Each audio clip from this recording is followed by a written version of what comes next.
Hey everyone, so today we're going to go over Newton's third law. Now Newton's third law states that for every action there is an equal and opposite reaction.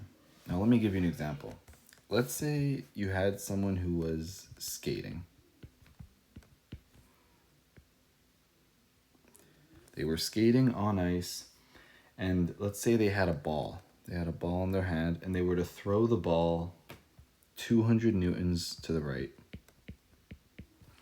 They threw the ball 200 newtons to the right and they're on a frictionless surface, the ice. Now, naturally, what way would their body go? Their body would then go 200 newtons to the left. That's just the natural motion of where their body would go. Now the forces here, you can see they're equal, but they're in opposite directions. Now this is a really good example of Newton's third law. For every action, there is an equal and opposite reaction force. Let me give you another example. Let's say that somebody was in outer space.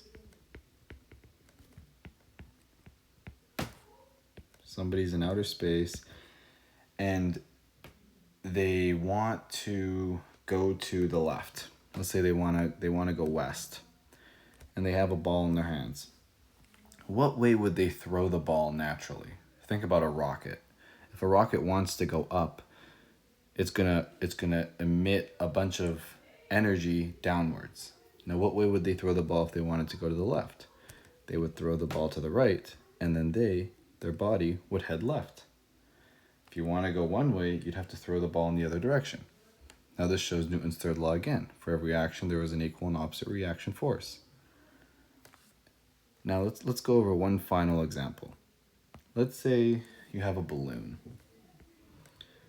You have a balloon, and the balloon, say it has a hole. Let me move this. You have a balloon, and let's say the balloon has a hole at the top.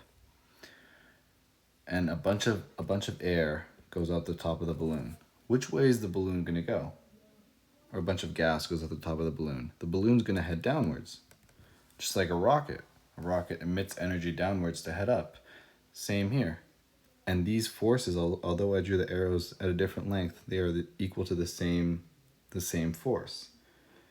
They're the same force headed in opposite directions. Now this once again shows Newton's third law. For every action, you have an equal and opposite reaction force.